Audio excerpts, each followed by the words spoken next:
నమస్తే ఫ్రెండ్స్, నేను మీ Sravani Harsha. Welcome back to our channel. ఇవాళ మన కథ నమ్మక ద్రోహం. కథని చివరి వరకు వినండి. నచ్చితే కనుక ఖచ్చితంగా తప్పకుండా ఒక్క లైక్ చేయండి. ఈ కథ పైన మీ విలువైన స్పందనని కామెంట్ రూపంలో మాకు తెలియజేయండి. కొత్తవారు ఎవరైనా చూస్తున్నట్లయితే మన ఛానల్ని సబ్స్క్రైబ్ చేసుకోండి. అంతేకాకుండా యూట్యూబ్లో కొత్తగా వస్తున్న హైప్ ఆప్షన్ అయితే క్లిక్ చేసి హైప్ పాయింట్స్ అయితే ఇవ్వడం మాత్రం అస్సలు మర్చిపోకండి. మీరు ఇచ్చే లైక్లు, షేర్లు, కామెంట్లు, ఇంకా ఈ హైప్ పాయింట్స్ అనేవి మరెన్నో మంచి మంచి కథల్ని మీకు చదివి వినిపించడానికి నాకు ఎంతగానో ప్రోత్సాహాన్ని ఇస్తాయండి. మరైతే ఇప్పుడు మనం కథలోకి వెళ్ళిపోదాము. ఆ రోజు అంజలి మనసంతా గందరగోళంగా ఉంది. అంతకుముందు తను పక్కింటి ఆవిడతో మాట్లాడినప్పుడు ఆవిడ మాటలకి తనకి చాలా నవ్వొచ్చింది. అప్పుడు ఆవిడ తనతో చమత్కారం చేస్తున్నట్టుగా తను భావించింది. అంజలి తన కుటుంబం గురించి మాట్లాడుతూ ఉన్నప్పుడు అంజలి మాటల్ని విని సులోచన గారు అంజలి భర్త ఆనంద్ గురించి తప్పుగా మాట్లాడడం మొదలుపెట్టింది. వెంటనే అంజలి, ఏం మాట్లాడుతున్నారా ఆంటీ మీరు? నా భర్త అలాంటి వ్యక్తి కాదు. ఆయన నన్ను చాలా ప్రేమిస్తున్నారు. ఎప్పుడూ నిజమైన ప్రేమనే నా మీద చూపిస్తారు అంటూ చెప్పినప్పుడు పక్కింటి సులోచన గారు, నేను అనుభవంతో చెబుతున్నాను, మగాళ్ళని ఎప్పుడూ అంతగా నమ్మకూడదు. అన్నీ బాగున్నంత కాలం, అన్నీ మంచిగా జరుగుతున్నంత కాలం వాళ్ళు మంచిగానే ఉంటారు. వాళ్ళకి సమయానికి మనం ప్రతిదీ సమకూరుస్తున్నంతసేపు మనల్ని ప్రేమగా చూసుకుంటున్నట్టుగానే నటిస్తూ ఉంటారు. కానీ ఎప్పుడైతే ఈ మగాళ్ళకి వేరే వాళ్ళ మీద ప్రేమ చూపించడం మొదలవుతుందో అప్పుడు అన్నీ మారడం ప్రారంభిస్తాయి. వాళ్ళు వేరే వాళ్ళని ప్రేమించడం మొదలుపెట్టినప్పుడు మన జీవితం మొత్తం మారిపోతుంది. ఏది ఏమైనప్పటికీ నీకిప్పటి వరకు పిల్లలు లేరు. మీ పెళ్ళయ్యి 15 సంవత్సరాలు అవుతుంది. నువ్వు పిల్లల్ని కనివ్వని కారణంగా నీ విషయంలో నీ భర్త ప్రవర్తన ఎప్పుడు ఎలా మారుతుందో ఎవ్వరికీ తెలియదు. నువ్వు అసలు ఊహించను కూడా ఊహించలేవు. మీరింకా ఏం చిన్నపిల్లలేమీ కాదు.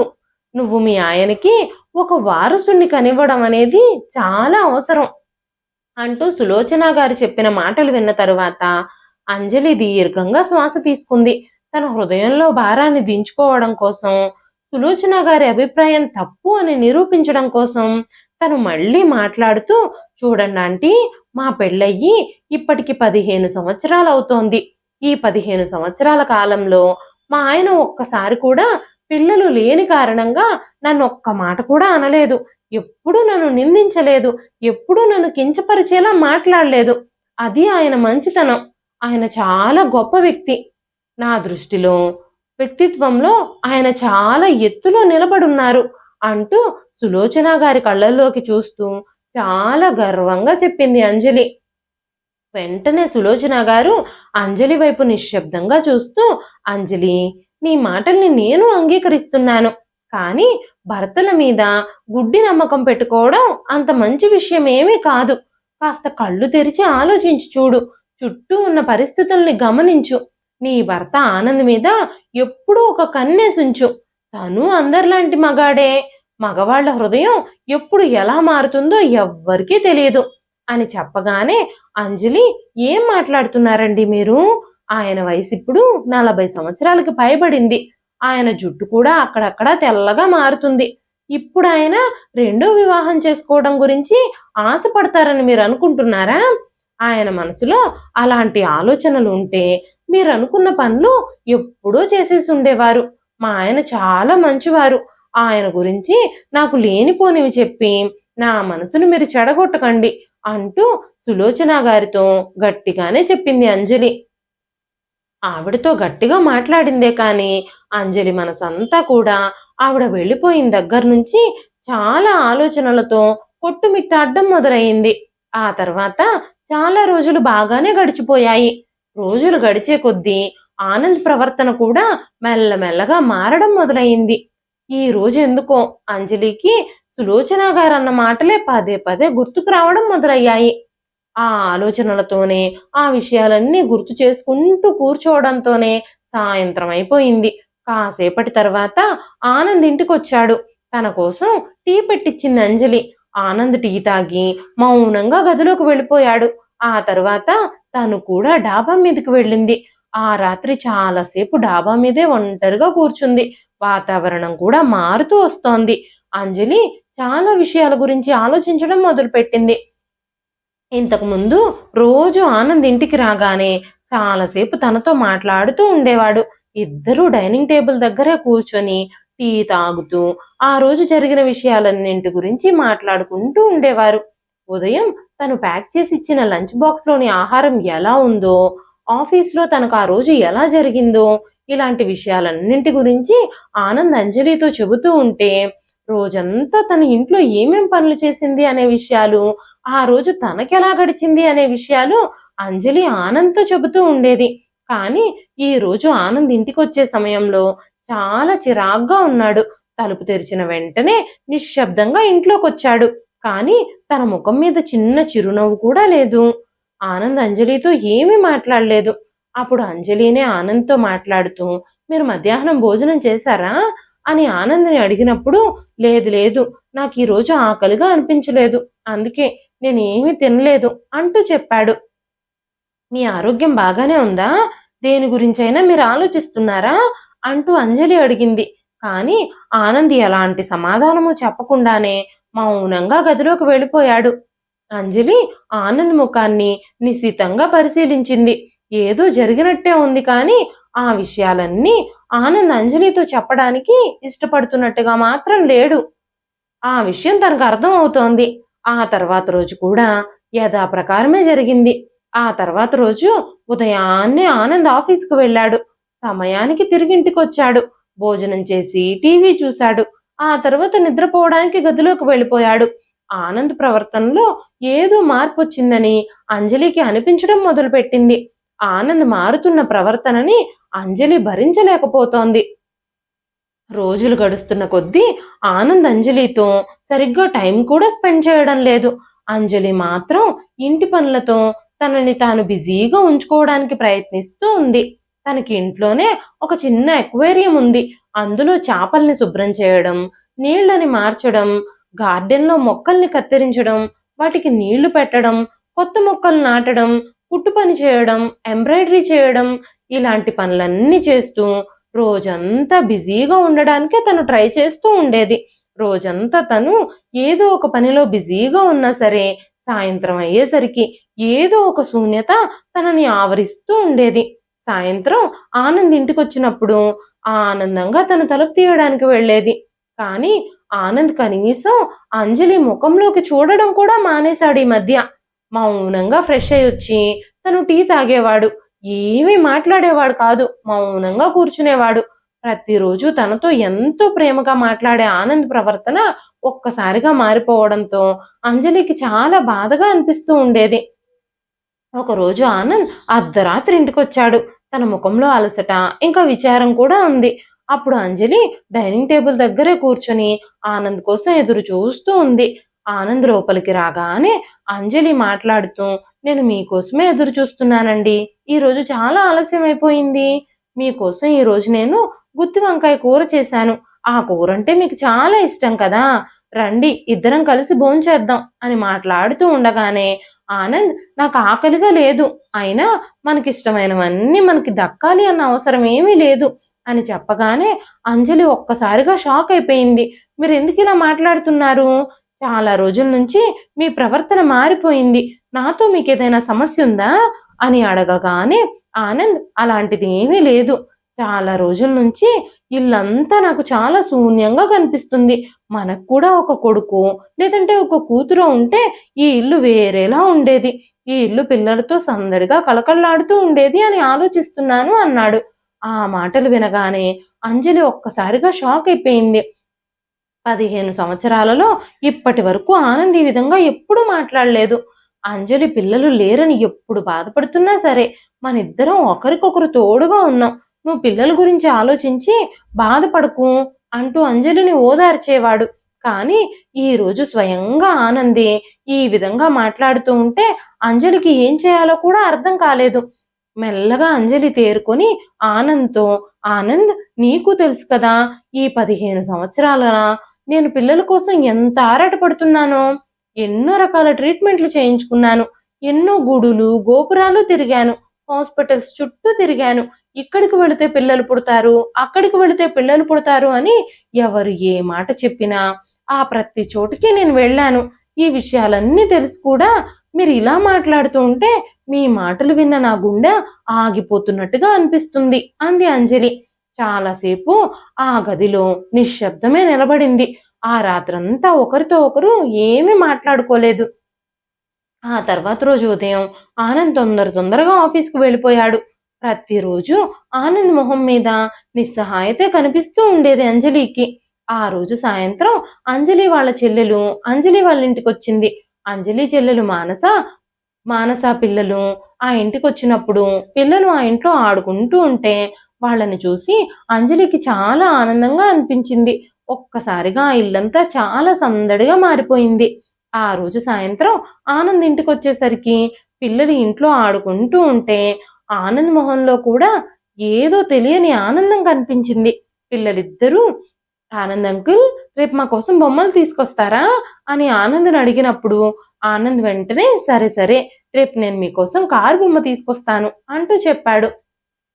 తర్వాత రోజు ఆనంద్ ఆఫీస్ నుంచి తిరిగొచ్చేటప్పుడు పిల్లల కోసం బొమ్మలతో పాటు చాక్లెట్లు, ఐస్ క్రీంలు కూడా తీసుకొచ్చాడు. రోజు సాయంత్రం ఇంటికొచ్చాక ఆ పిల్లలతో కలిసి టైం స్పెండ్ చేయడానికి ఆనంద్ ఇష్టపడుతున్నాడు. వాళ్ళతో కలిసి ఆడుకోవడానికి, కార్టూన్లు చూడ్డానికి తనకి చాలా సరదాగా అనిపించడం మొదలుపెట్టింది. వాళ్ళతోనే సాయంత్రం అంతా గడుపుతూ ఉండేవాడు. మానస పిల్లలు అంజలి ఇంట్లో చాలా సందడి చేయడం మొదలుపెట్టారు. అప్పుడు మానస నవ్వుతూ, పిల్లలిద్దరూ మీతో చాలా కలిసిపోయారక్కా. పిల్లల వల్ల మీ ఇల్లంతా సందడిగా మారిపోయింది అని చెప్పినప్పుడు అంజలి పైకి నవ్వినా కూడా తన గుండెల్లో మాత్రం ఏదో తెలియని అసంతృప్తి కనిపిస్తూ ఉంది. సాయంత్రం ఆనంద్ ఇంటికొచ్చాక పిల్లలతో ఆడుకోవడం చూసినప్పుడు మానస అంజలి దగ్గరకొచ్చి, అక్కా నువ్వు చాలా అదృష్టవంతురాలివి. బావగారు లాంటి భర్త నీకు దొరకడం నీ పూర్వజన్మ సుకృతం. ఏదో జన్మలో ఏదో పుణ్యం చేసుకున్నావు నువ్వు. ఎంతమంది భర్తలు పిల్లల్ని జాగ్రత్తగా చూసుకుంటున్నారు. ఆఫీస్‌లో పనిచేసొచ్చి పిల్లల్ని విసుక్కునే తండ్రులున్నారు ఈ రోజుల్లో. అయినా సరే బావగారు పిల్లలతో ఆడుకోవడం చాలా మంచి విషయం. కానీ ఆ భగవంతుడు ఇంత మంచి మనసున్న బావగారికి తండ్రి అయ్యే యోగ్యత లేకుండా చేశాడు అని చెప్పినప్పుడు ఆ మాటలు విన్న అంజలి మనసంతా వేదనతో నిండిపోయింది. సొంత చెల్లెలే తనని గొడ్రాలు అని నిందిస్తూ, పిల్లలు లేరు అని ఎగతాళి చేస్తూ ఉంటే తను తట్టుకోలేకపోయింది. కొన్ని రోజుల తర్వాత మానస, తన పిల్లలు అక్కడి నుంచి వెళ్ళిపోయారు. ఆ తర్వాత నుంచి రోజు ఉదయం టిఫిన్ చేసేటప్పుడు, రాత్రి భోజనం చేసేటప్పుడు ఆనంద్ నిశ్శబ్దంగానే ఉండేవాడు. ఏదో ఆలోచిస్తున్నట్టుగా పరధ్యానంగా ఉండేవాడు. ఒకరోజు ఏదో ఆలోచిస్తూ టిఫిన్ చేస్తున్న ఆనంద్‌ని అంజలి, "ఏం ఆలోచిస్తున్నారండి మీరు? ఆఫీస్‌లో మీకేదైనా ఇంపార్టెంట్ మీటింగ్ ఉందా?" అంటూ అడిగింది. వెంటనే ఆనంద్ చిన్నగా తల కదిలించాడు. "మీటింగ్ ఆఫీస్‌లో కాదు. నేను వెంటనే హైదరాబాద్ వెళ్ళాలి. ఒక ఇంపార్టెంట్ ఆఫీస్ మీటింగ్ ఉంది. నేనక్కడ ఒక వారం రోజులు ఉండాల్సుంటుంది" అంటూ ఆనంద్ చెప్పాడు.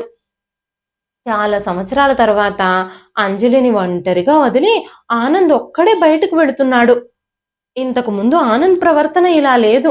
అంజలిని ఒంటరిగా వదిలి వెళ్లాల్సొస్తుందని, ఆఫీస్ మీటింగ్స్ ఏదైనా ఉన్నప్పుడు తను వెళ్లకుండా వేరే వాళ్ళని పంపిస్తూ తను ఎలాగోలాగా తన బాస్ దగ్గర తప్పించుకుంటూ ఉండేవాడు. సెలవు రోజుల్లో కూడా ఎక్కడికి వెళ్ళడం అంటే ఆనంద్‌కి అంతగా ఇష్టం ఉండేది కాదు. ఎక్కువ సమయం అంజలితోనే గడపడానికి ప్రయత్నిస్తూ ఉండేవాడు. అంజలి చేసే ప్రతి పనిలోనూ సహాయం చేస్తూ ఉండేవాడు.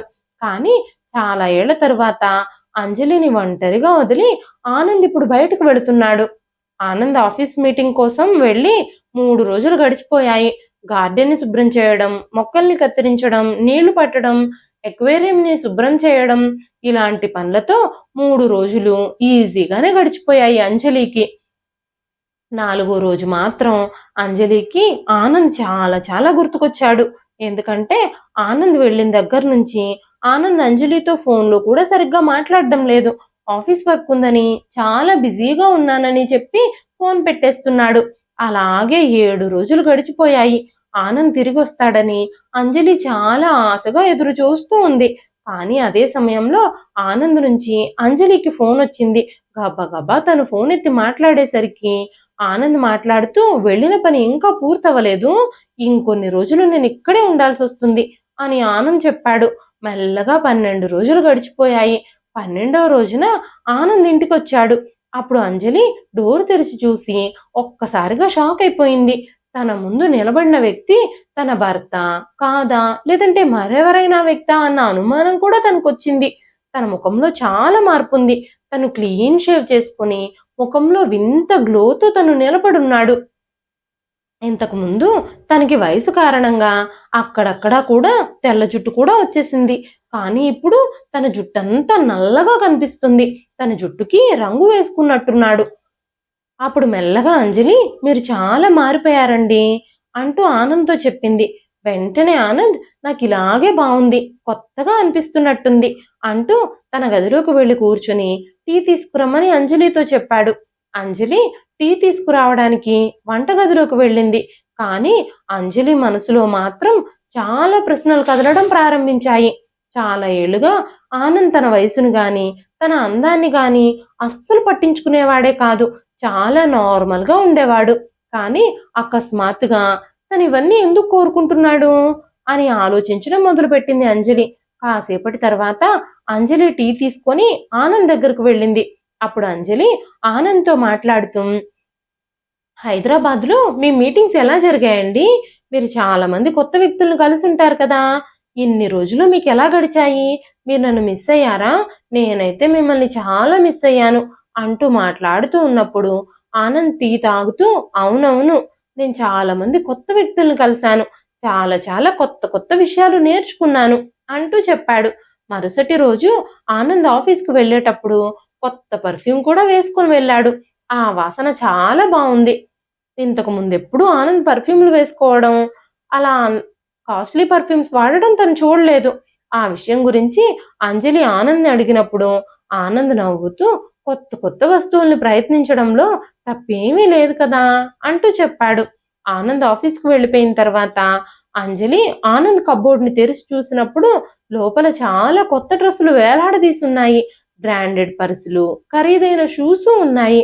ఇవన్నీ తన మానసిక స్థితిలో లేని అంశాలు. ఇంతకు ముందు ఆనంద్ ఎప్పుడు అలాంటి విషయాల మీద ఇంట్రెస్ట్ చూపించేవాడు కాదు. ఇప్పుడు అకస్మాత్తుగా బ్రాండెడ్ బట్టలు, పర్ఫ్యూమ్లు, ఇంకా అందం మీద తనకు ఇంతగా ఎందుకు శ్రద్ధ పెరిగిందో అంజలికి అర్థం కావడం లేదు. అసలు అకస్మాత్తుగా ఆనంద్ ప్రవర్తన ఎందుకు మారిపోయిందో, తనలో వస్తున్న మార్పులకి కారణం ఏమిటో కూడా అంజలికి అర్థం కావడం లేదు. రోజులు గడుస్తూ ఉన్నాయి. ఆ రోజు అంజలి స్నేహితురాలు అంజలి దగ్గరకు వచ్చి, అంజలితో షాపింగ్కి వెళదామా అని అడిగినప్పుడు అంజలి కూడా చాలా రోజుల నుంచి చాలా ప్రశ్నలతో తన మనసంతా విసిగిపోయి ఉండడంతో, తను ఇంట్లో ఒంటరితనం ఫీల్ అవ్వడంతో, తన మనసుకు కూడా ఏదో ఒక డైవర్షన్ కావాలి అని ఆలోచించి తను తన ఫ్రెండ్తో షాపింగ్కి వెళ్ళడానికి రెడీ అయింది. అది చాలా పెద్ద షాపింగ్ మాల్. షాపింగ్ మాల్ మొత్తం సెంట్రల్ ఏసీ ఉంది. లోపలికి వెళ్ళగానే చాలా చల్లగా ప్రశాంతంగా అనిపించింది. అంజలి ఇంకా తన స్నేహితురాలు ఇద్దరూ చీరల విభాగంలోకి వెళ్ళి చీరల్ని చూడడం మొదలుపెట్టారు.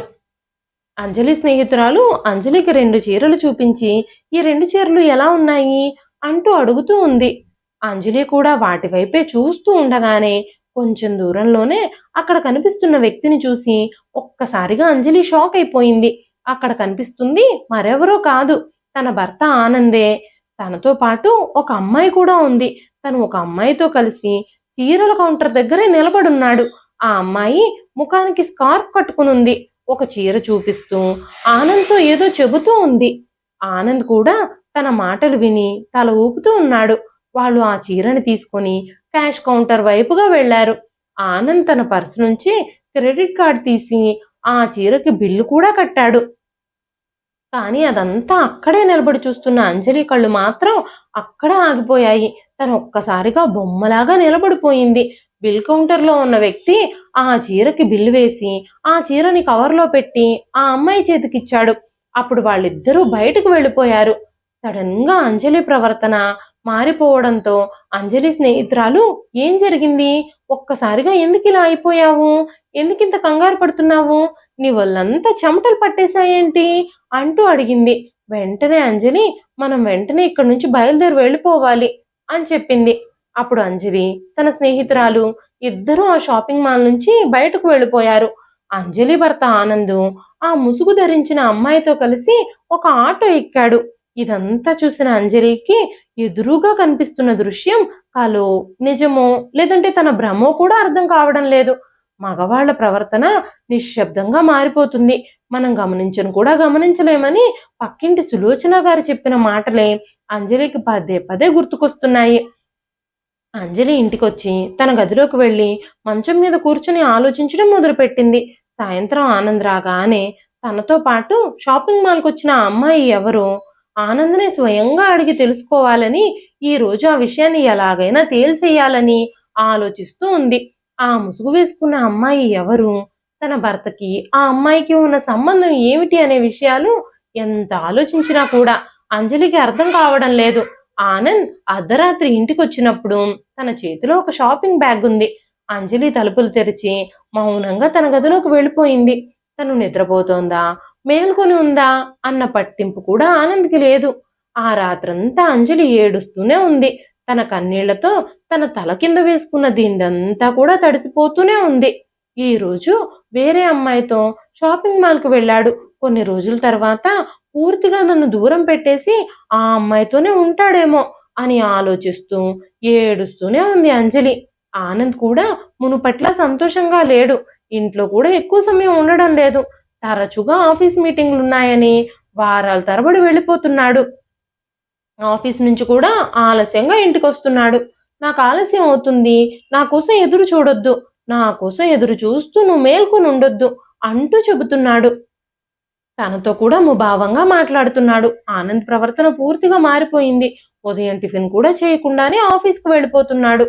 అంజలి కనీసం టీ తాగమని అడిగినా కూడా నాకంత టైం లేదు అని హడావిడిగా వెళ్ళిపోతున్నాడు ఆనంద్.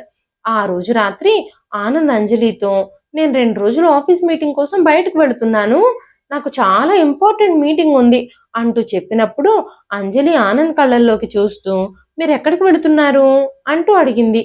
నేను ముంబై వెళుతున్నాను అంటూ చెప్పాడు ఆనంద్. మీరు ఒక్కరే వెళుతున్నారా, మీతో పాటు ఆఫీస్ నుంచి ఎవరైనా వస్తున్నారా అంటూ అడిగింది అంజలి. అప్పుడు ఆనంద్, ఇంకో ఆఫీస్ స్టాఫ్ కూడా వస్తున్నారు, నాతో పాటు నా కొలీగ్ ఒకరు వస్తున్నారు అంటూ చెప్పి గదిలోకి వెళ్ళిపోయాడు. అంజలి ఆ మాటలకి నిశ్శబ్దంగా తలూపింది. ఆనంద్ అబద్ధం చెబుతున్నాడని, తన దగ్గర ఏవో చాలా విషయాలు దాస్తున్నాడని అంజలికి కూడా అర్థమవుతుంది. తనకు ఆ విషయం స్పష్టంగా తెలుస్తుంది. ఆ రాత్రి అంజలికి అస్సలు నిద్ర పట్టలేదు. ఆ రోజు షాపింగ్ మాల్లో కనిపించిన దృశ్యమే పదే పదే అంజలి కళ్ళ ముందు మెదులుతూ ఉంది. ఆ రాత్రి అంజలి నిద్రపోయిందో లేదో అనే విషయం కూడా ఆనంద్ పట్టించుకోలేదు. ఉదయాన్నే లేచి బ్యాగ్ తీసుకొని తన దారిన తను వెళ్ళిపోయాడు. ఆ రోజంతా కూడా అంజలికి ఆనంద్ ఒక్క ఫోన్ కాల్ కూడా చేయలేదు. ఆనంద్ ఫోన్ కోసం అంజలి ఎదురు చూస్తూనే ఉంది. సాయంత్రం వరకు ఎదురు చూసి ఇంకా ఆనంద్ ఫోన్ చేయకపోవడంతో అంజలినే స్వయంగా ఫోన్ చేసింది. అప్పుడు ఆనంద్ ఫోన్ ఎత్తి, నేను చాలా బిజీగా ఉన్నాను, నాకు అసలు కొంచెం కూడా టైం లేదని చెప్పి ఫోన్ పెట్టేశాడు. ఆ తర్వాత రోజు కూడా ఆనంద్ నుంచి ఎలాంటి ఫోను రాలేదు. అదే సమయంలో అంజలి స్నేహితురాలు మాధవి అంజలి దగ్గరకు వచ్చింది. అంజలి తన కోసం టీ చేయడానికి వంటగదిలోకి వెళ్ళింది. అంజలి, ఏం చేస్తున్నావు నువ్వు? నేను నీతో ఒక ముఖ్యమైన విషయం చెప్పడానికి ఇక్కడికి వచ్చాను. ఆ విషయాన్ని నీతో ఎలా చెప్పాలో కూడా నాకు అర్థం కావడం లేదు. నేను చెప్పబోయే విషయం విన్నాక నువ్వు ఎలా తట్టుకుంటావో కూడా నాకు అర్థం కావడం లేదు. ఈ రోజు నేను షాపింగ్కి వెళ్ళాను. అక్కడే ఒక ముసుగు అమ్మాయిని నీ భర్తతో పాటు చూశాను. ఆ అమ్మాయి ఎవరో నాకు తెలియదు. తను స్కార్ఫ్ కట్టుకుని ఉంది. నువ్వేమో నిన్న నేను ఫోన్ చేసినప్పుడు మీ ఆయన ఆఫీస్ పని మీద ముంబై వెళ్ళారు అని చెప్పావు. కానీ నేను అక్కడ షాపింగ్ మాల్లో చూసింది ఖచ్చితంగా నీ భర్తనే అని చెప్పినప్పుడు ఆ మాటలు విని అంజలి ఒక్కసారిగా షాక్ అయిపోయింది. తన చేతిలో నుంచి టీ కప్ కూడా జారిపోయింది. వెంటనే అంజలి స్నేహితురాలు మాధవి అంజలిని ఓదార్చి తనకి ధైర్యం చెప్పి, ఏ విషయమైనా సరే జాగ్రత్తగా ఆలోచించి నిర్ణయం తీసుకో అని చెప్పి అక్కడి నుంచి వెళ్ళిపోయింది. ఈ విషయం గురించి తన భర్తతో ఎలాగైనా తేల్చుకోవాలి అని అంజలి నిర్ణయించుకుంది. ఆ రోజు రాత్రి తనే తన భర్తకి ఫోన్ చేసింది. ఎక్కడున్నారు మీరు అంటూ అంజలి అడిగింది. అప్పుడు ఆనంద్, నేను ముంబైలో ఉన్నాను, నాకు మరో 2 రోజులు సమయం పడుతుంది అంటూ చెప్పాడు. ఆనంద్ అంత ఈజీగా అబద్ధం చెప్పడంతో అంజలికి ఏం చేయాలో కూడా అర్థం కాలేదు. ఆనంద్ ప్రవర్తన పూర్తిగా మారిపోయింది. తన జీవితం ఇప్పుడు తన చేతుల్లోంచి జారిపోయినట్టుగా తనకు అనిపించింది. 2 రోజులు ఏం చెయ్యాలా అని ఆలోచిస్తూనే ఉంది అంజలి. ఆ అమ్మాయి ఎవరు? తన కోసం తన భర్త ఎందుకిలా అబద్ధాలాడుతున్నాడు? తనతో టైమ్ స్పెండ్ చేయడానికి ఇంట్లో అబద్ధాలు చెప్పి ఎందుకిలా వెళ్ళిపోతున్నాడు? అనే విషయం ఎంత ఆలోచించినా అంజలికి అర్థం కావడం లేదు. తన పెళ్ళైన 15 ఏళ్లలో ఆనంద్ ప్రవర్తన ఎప్పుడూ ఇలా లేదు. ఈ విషయంలో ఏం చేయాలో, ఎలాంటి నిర్ణయం తీసుకోవాలో కూడా అంజలికి అర్థం కావడం లేదు. 2 రోజుల తర్వాత ఆనంద్ క్యాంప్ నుంచి తిరిగొచ్చాడు. వస్తూనే అంజలితో, నేను ఆఫీస్ పనిలో చాలా బిజీగా ఉన్నాను. అందుకే నీతో ఫోన్లో కూడా సరిగ్గా మాట్లాడలేకపోయాను అంటూ చెప్పాడు. సరైన సాక్ష్యాలు, ఆధారాలు, రుజువులు లేకుండా తన భర్తని ఈ విషయం గురించి అడగడం కరెక్ట్ కాదు అని అంజలి భావించింది. ఆ ముసుగు ధరించిన అమ్మాయి ఎవరో, తనకి ఆనంద్‌కి మధ్య ఉన్న సంబంధం ఏమిటో, ఆనంద్ ప్రవర్తన ఇప్పుడు ఎందుకిలా మారిపోయిందో తనే స్వయంగా తెలుసుకోవాలి అని తను నిర్ణయించుకుంది. మధ్యలో మధ్యలో మానస పిల్లల్ని తీసుకొని పిల్లలతో సహా తన ఇంటికొస్తూ ఉండేది. మానస వచ్చిన కొన్ని రోజులు ఆనంద్ ఆఫీస్ నుంచి తొందరగా ఇంటికొచ్చేసి పిల్లలతోనే ఎక్కువ టైం స్పెండ్ చేస్తూ ఉండేవాడు. కొన్ని రోజులుండి మానస వెళ్ళిపోయిన తర్వాత మళ్ళీ యథాప్రకారంగా ఆలస్యంగానే ఇంటికి రావడం, ఆదివారం కూడా ఏదో ఒక ఆఫీస్ వర్క్ ఉందని, చాలా ఇంపార్టెంట్ వర్క్ ఉందని చెప్పి ఆఫీస్‌కి వెళ్ళిపోవడం చేస్తూ ఉండేవాడు. ఒకరోజు అంజలి ఆదివారం ఆనంద్ ఆఫీస్‌కి వెళుతున్నాడు అని చెప్పి ఆఫీస్‌కి బయలుదేరిన తర్వాత ఆనంద్ ఎక్కడికి వెళుతున్నాడో తెలుసుకోవడం కోసం ఆనంద్ వెనకాలే వెళ్ళింది. ఆనంద్‌కి కనపడకుండా ఆనంద్‌ని వెంబడించడం మొదలుపెట్టింది. ఆనంద్ ఒక ఇంటి ముందు నిలబడి డోర్ బెల్ కొట్టడం అంజలి దూరం నుంచి చూసింది. వెంటనే తలుపు తెరిచే వ్యక్తి ఎవరో చూడాలని, అసలు ఆనంద్ ఎవరితో స్నేహం చేస్తున్నాడో తెలుసుకోవాలని ఆనంద్‌కి కనపడకుండా దాక్కొని ఆసక్తిగా చూడడం మొదలుపెట్టింది. తలుపు తెరిచి బయటకొచ్చిన వ్యక్తిని చూడగానే ఒక్కసారిగా అంజలి కాళ్ళ కింద నేల జారిపోయింది. అంజలి గుండె వేగంగా కొట్టుకోవడం మొదలుపెట్టింది. అంజలి గుండె ఆగిపోయిందా, పని చేస్తుందా కూడా తనకు అర్థం కావడం లేదు. ఆ తలుపు తెరిచి బయటకొచ్చిన వ్యక్తి ఎవరో కాదు, స్వయాన తన చెల్లెలు మానస. అక్కడ ఏం జరుగుతుందో కూడా అంజలికి ఒక్క క్షణం అర్థం కాలేదు. అంజలికి ఒక్కసారిగా కళ్ళు తిరుగుతున్నట్టుగా అనిపించాయి. వేరే ఊర్లో ఉండాల్సిన తన చెల్లెలు అక్కడ ఆ ఇంట్లో ఉండడం చూసి అంజలి ఒక్కసారిగా ఆశ్చర్యపోయింది. ఇప్పుడిప్పుడే అంజలి కొంచెం తేరుకొని అంజలికి అన్ని విషయాలు అర్థం అవుతున్నాయి. మానస అప్పుడప్పుడు తన ఇంటికి ఎందుకొస్తుందో, మానస ఉన్నన్ని రోజులు తన భర్త సాయంత్రం తొందరగా ఇంటికొచ్చి పిల్లలతో ఎందుకు టైం స్పెండ్ చేస్తున్నాడో, సొంత అక్కను కూడా చూడకుండా మానస పదే పదే అంజలిని గొడ్రాలు గొడ్రాలు అని ఎందుకు అవమానిస్తుందో, ఎందుకు పిల్లల్ని కనలేదని నిందిస్తుందో ప్రతి విషయం ఇప్పుడే అంజలికి అర్థం అవడం మొదలైంది.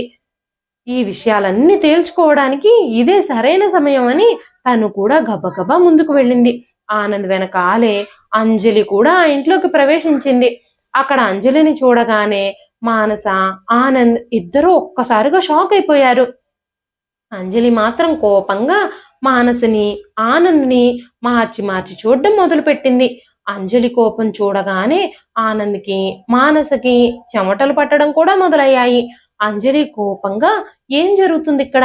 ఏం చేస్తున్నారు మీరు? అంటూ ఆనంద్ వైపు చూస్తూ అడిగింది. వెంటనే ఆనంద్ తడబడుతూ, నువ్వు తప్పుగా అర్థం చేసుకుంటున్నావు అంజలి.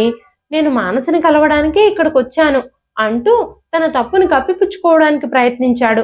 వెంటనే మానస కూడా, అక్కా, మా ఇద్దరి మధ్య ఎలాంటి సంబంధమూ లేదు. నువ్వు అనుకుంటున్నట్టుగా ఇక్కడ ఏమీ జరగడం లేదు అని బుకాయిస్తూ అంది. వెంటనే అంజలి కోపంగా, నేననుకుంటున్నట్టుగా ఇక్కడ ఏమీ జరగకపోతే నువ్వు ఇక్కడ ఈ ఇంట్లో ఎందుకున్నావు? నువ్వు ఇదే ఊర్లో ఉంటున్న విషయం ఇప్పటి వరకు నాకెందుకు చెప్పలేదు? మీరు ఆదివారం ఆఫీస్ ఉందని చెప్పి, ఆఫీస్‌లో ఇంపార్టెంట్ మీటింగ్‌లున్నాయని చెప్పి, వారాలు వారాలు క్యాంపులున్నాయని చెప్పి, ఇంటి నుంచి బయటికెందుకు వెళుతున్నారు? 15 ఏళ్లుగా మీలో రాని మార్పులు ఇప్పుడు సడన్‌గా ఎందుకొచ్చాయి? ఈరోజు ఈ ప్రశ్నలన్నింటికి నాకు సమాధానాలు దొరకాలి. సమాధానాలు దొరికే వరకు నేను వదిలిపెట్టను అంటూ ఇద్దరిని నిలదీసింది అంజలి. వెంటనే మానస, నువ్వేమో భర్తని తండ్రిని కూడా చేయలేని గొడ్రాలివి.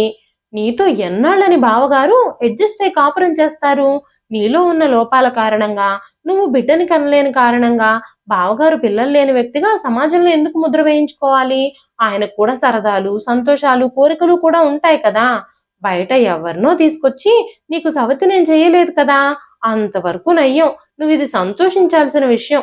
నువ్వు వీటన్నింటికి అడ్జస్ట్ అయ్యి మౌనంగా ఉంటే నీకే మంచిది. నాకు కూడా మంచిది అంటూ చెబుతూ ఉండగానే మానస చెంప చెళ్ళుమంది. అంజలి మానసని కాల్చేసేలా చూస్తూ సొంత అక్క మొగుణ్ణి వలలో వేసుకుని తోడబుట్టిన అక్క కాపురం నాశనం చేయడానికి నీకు సిగ్గనిపించడం లేదా? నిన్ను నా తోబుట్టువు అని చెప్పుకోవడానికి కూడా నాకు సిగ్గుగా ఉంది. నువ్వు నాకు తోబుట్టువు కాదు, నువ్వొక తోడేలివి. ఇన్నాళ్ళు నిన్నొక చెల్లిలా కాకుండా ఒక కూతుర్లా చూశాను. ఎప్పుడు మా ఇంటికొచ్చినా అమ్మా నాన్న లేరు. నువ్వు మాత్రం ఎక్కడికి వెళతావు? నా ఇల్లే నీకు పుట్టిల్లు అని నేను అనుకునేదాన్ని. సొంత చెల్లెలివని నిన్ను గుడ్డిగా నమ్మినందుకు నాకు తగిన గుణపాఠమే చెప్పావు అంటూ అంజలి మాట్లాడుతూ కోపంగా మళ్ళీ మానస మీద చెయ్యెత్తింది అంజలి. వెంటనే ఆనంద్ అంజలిని ఆపడానికి ప్రయత్నించాడు. అంజలి ఆనంద్ వైపు చూస్తూ, మీకు కొంచెమైనా సిగ్గుండాలి. బావగారు తండ్రితో సమానం అంటారు. అలాంటిది నా చెల్లెలతో సంబంధం పెట్టుకోవడానికి మీరు కొంచెం కూడా ఆలోచించలేదా? మన పెళ్ళైనప్పటి నుంచి మానసిని మీరు ఎలా చూసేవారో నాకు తెలుసు. అలాంటిది ఇప్పుడు మీరు ఇంత నీచానికి దిగజారుతారా? అంటూ కోపంగా అడిగింది అంజలి. ఆనంద్కి ఏం సమాధానం చెప్పాలో, ఏం చెప్పి తప్పించుకోవాలో కూడా అర్థం కావడం లేదు. మానస భర్త విజయ్ 2 ఏళ్ల క్రితమే దుబాయ్ వెళ్ళాడు. 6 నెలలకొకసారి భార్యని, పిల్లల్ని చూడ్డానికి వచ్చి వెళుతూ ఉండేవాడు. అదే సమయంలో మానస తరచుగా తన అక్క అంజలి వాళ్ళింటికి వస్తూ పోతూ ఉండేది. ఆ క్రమంలోనే ఆనంద్తో అంజలి పిల్లలు కనివ్వలేని గొడ్రాలని, భర్తని తండ్రిని చేసి సమాజంలో గౌరవం ఇవ్వడం కూడా చేతగాని ఒక భార్య అని, అంజలిలో లోపం కారణంగా ఆమె మాత్రమే ఆనంద్ తండ్రి అవ్వలేకపోతున్నాడని పదే పదే ఆనంద్తో చెబుతూ ఆనంద్ మనసుని మార్చడానికి చాలా ప్రయత్నాలు చేసింది. పదే పదే మానస ఆ విధంగా మాట్లాడడంతో ఆనంద్ కూడా తను తండ్రిగా మారలేకపోవడానికి కారణం అంజలినే అని భావించేవాడు. అంజలి ఒక గొడ్రాలైన కారణంగా సమాజంలో తను కూడా నిందలు పొందాల్సి వస్తుందని తను అనుకుంటూ ఉండేవాడు. ఈ భావనల కారణంగానే మెల్లమెల్లగా ఆనంద్ అంజలిని దూరం పెట్టడం, మానసకి దగ్గరవ్వడం కూడా మొదలుపెట్టాడు. మానస భర్త విజయ్ తమ ఆర్థిక పరిస్థితుల కారణంగా, పేదరికం కారణంగా డబ్బులు సంపాదించడానికి దుబాయ్ వెళ్ళాడు. కానీ ఆయనతో పోల్చుకుంటే ఆనంద్ స్థితిమంతుడు. తనకి ఆస్తిపాస్తులు, భూములు, సొంత ఇల్లు కూడా ఉంది.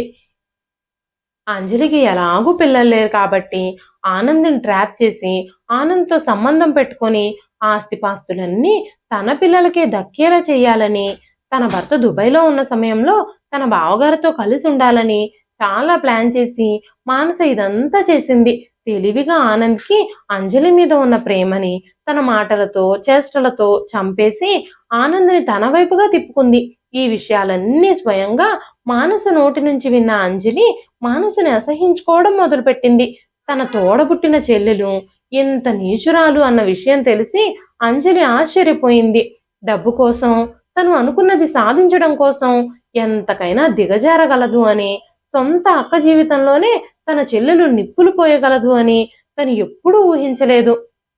అంజలి కోపంగా, ఇక జీవితంలో ఎప్పుడు మీ మొహాలు నాకు చూపించొద్దు, ఇక జీవితంలో ఎప్పటికీ నువ్వు నా గడప తొక్కొద్దు అని కోపంగా మానసతో చెప్పింది. మానస నోటి నుంచి వచ్చిన మాటలు, అంజలి కోపం చూసి ఆనంద్ క్షమించమని అంజలి కాళ్ళు పట్టుకున్నాడు. కానీ అంజలి మానసని గాని ఆనంద్ని గాని క్షమించలేదు. అంజలి అనాథాశ్రమం నుంచి ఒక బిడ్డని దత్తతగా తెచ్చుకొని ప్రేమగా పెంచుకోవడం మొదలుపెట్టింది. ఒకే ఇంట్లో ఉన్న సమాజం దృష్టిలో మాత్రమే ఇప్పుడు ఆనంద్, అంజలి ఇద్దరు భార్యాభర్తలు. కట్టుకున్న భర్త, తోడబుట్టిన చెల్లెలు చేసిన నమ్మక ద్రోహానికి వాళ్ళని ఎప్పటికీ క్షమించలేదు అంజలి. తన భర్తతో సంబంధాన్ని కూడా పూర్తిగా తెంచేసుకుంది. ఒకే ఇంట్లో ఉంటున్నప్పటికీ ఆనంద్ ఇప్పుడు అంజలికి అపరిచితుడు మాత్రమే. సొంత అక్క జీవితాన్ని నాశనం చేయాలని చూసిన మానస చేసిన పనులన్నీ తన భర్త విజయ్కి తెలియడంతో విజయ్ కూడా మానసకు విడాకులిచ్చాడు. పిల్లలిద్దరినీ తీసుకొని మానసని ఇంట్లో నుంచి గెంటేశాడు. ఇప్పుడు మానస జీవితం రోడ్డు పాలైపోయింది. తన సుఖం కోసం, సంతోషం కోసం తోడబుట్టిన అక్క కాపురాన్నే నాశనం చేయాలని చూసిన మానసకి సరైన శిక్ష పడింది. ఇదండి ఈ రోజు కథ. ఈ కథ మీకు ఎలా అనిపించింది? కథ నచ్చితే ఒక్క లైక్ చేయండి. ఈ కథ పైన మీ విలువైన స్పందనని కామెంట్ రూపంలో మాకు తెలియజేయండి. మరెన్నో ఇలాంటి ఇంట్రెస్టింగ్ కథల కోసం మన ఛానల్ని సబ్స్క్రైబ్ చేసుకోండి. అంతేకాకుండా యూట్యూబ్లో కొత్తగా వస్తున్న హైప్ ఆప్షన్ని క్లిక్ చేసి హైప్ పాయింట్స్ అయితే ఇవ్వడం మాత్రం అస్సలు మర్చిపోకండి. మరొక మంచి కథతో రేపు మళ్ళీ కలుస్తానండి. అంతవరకు సెలవు. ఉంటానండి.